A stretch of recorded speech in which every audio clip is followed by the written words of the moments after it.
Assalamualaikum warahmatullahi wabarakatuh.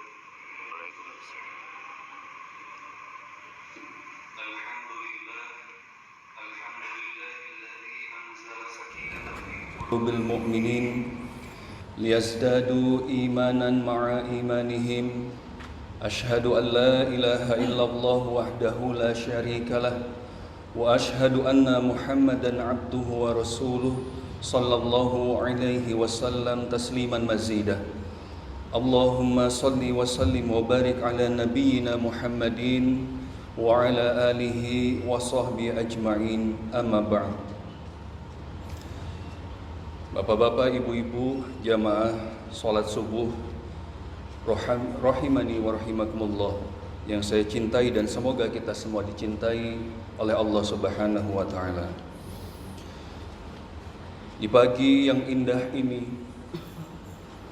yang sangat sejuk ini, marilah senantiasa kita awali dengan segenap puja dan puji syukur kita kehadirat Allah Subhanahu wa taala, karena atas limpahan nikmat, taufik dan hidayahnya lah kita dapat diberikan oleh Allah Subhanahu wa taala kesempatan dan kemudahan bangun tidur tidak kesiangan, lalu kemudian kita diberikan kemudahan untuk melangkahkan kaki hingga sampai di tempat yang mulia ini, masjid kecintaan kita, Masjid Jami Harapan Jaya, dalam rangka memenuhi panggilan Allah azan berkumandang, salat subuh berjamaah. Semoga kiranya langkah kaki kita, niat lurus kita, salat kita, zikir kita, dan doa-doa kita diijabah oleh Allah Subhanahu wa taala. Amin ya rabbal alamin. Salawat serta salam tak lupa senantiasa kita curahkan kepada junjungan kita Nabi Muhammad sallallahu alaihi wa ala alihi wasallam beserta para keluarganya, para sahabatnya, para tabi'in, tabi'ut tabi'in, dan mudah-mudahan kita, orang tua kita, istri anak kita, bahkan keturunan generasi kita yang akan datang kelak senantiasa diberikan keistiqomahan dalam melaksanakan apa-apa yang diajarkan oleh Rasulullah SAW, mencintai segala sunnahnya, sehingga kita tergolong umat yang pantas diakui oleh beliau dan mendapatkan syafaat darinya atas izin Allah. Amin ya rabbal alamin. Jamaah salat subuh yang saya cintai karena Allah Subhanahu wa taala, melanjutkan kajian atau pembacaan hadis rutin setiap ba'da subuh. Pada pagi ini saya mendapat giliran untuk membacakan hadis atau satu buah hadis nomor 595 dengan tema tuntutan untuk orang yang berilmu. Rasulullah SAW bersabda, "Man izdada ilman, barang siapa yang semakin bertambah ilmunya, walam yazdad fid dunya zuhdan, akan tetapi atau namun tidak bertambah kezuhudannya dalam perkara duniawi, lam yazdad minallahi illa bu'dan, maka berarti ia semakin menjauh dari Allah Subhanahu wa taala." Hadis rawahu ad-Dailami an Ali. Hadis riwayat Dailami melalui Ali. Syarah dan penjelasan. Orang yang alim atau yang berilmu dituntut agar berzuhud terhadap perkara duniawi. Semakin alim atau semakin berilmu harus semakin berzuhud. Jika zuhudnya tidak bertambah, maka ia akan bertambah jauh dari kasih sayang atau rahmat Allah. Sering kita mendengar zuhud adalah jauh dari dunia dan terkesan anti terhadap dunia.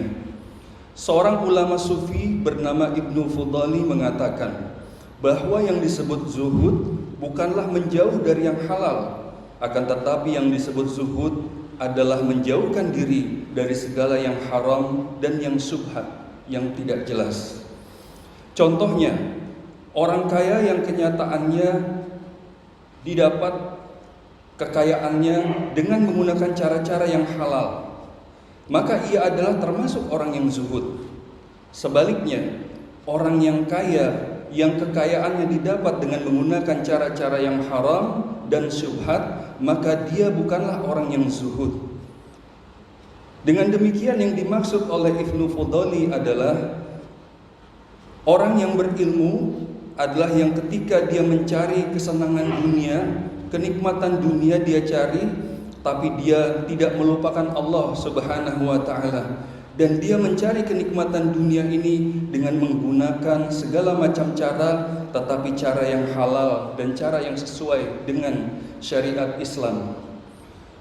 Maka itulah orang-orang yang dicintai oleh Allah atau mendapatkan rahmat dari Allah Subhanahu wa taala. Akan tetapi sebaliknya, orang yang berilmu namun dia sombong, dan karena kesombongannya dia melupakan Allah Subhanahu wa taala, lalu dia menggampangkan hukum.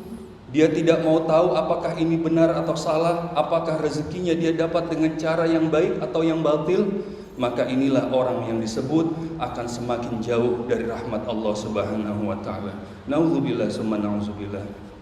Hadirin yang saya cintai karena Allah Subhanahu wa taala, marilah kita senantiasa membersihkan diri kita dari hal-hal atau pemikiran dan dari perbuatan yang tidak baik. Marilah kita senantiasa membersihkan segala rezeki kita, amal perbuatan kita hanya karena Allah Subhanahu wa taala. Semoga kita senantiasa Allah berikan ketambahan ilmu dari hari ke hari, walaupun dengan mendengarkan satu buah kajian hadis ini.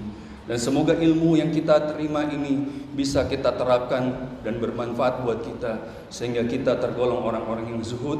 Dan orang yang zuhud menurut hadis ini, dia berhak layak mendapat rahmat dari Allah Subhanahu wa taala. Amin ya rabbal alamin. Demikianlah pembacaan hadis ini, dan untuk esok yang akan membacakan adalah Bapak Haji Sutarjo. Subhanakallah bihamdika asyhadu an la ilaha illa anta astaghfiruka wa atubu ilaik. Wassalamualaikum warahmatullahi wabarakatuh.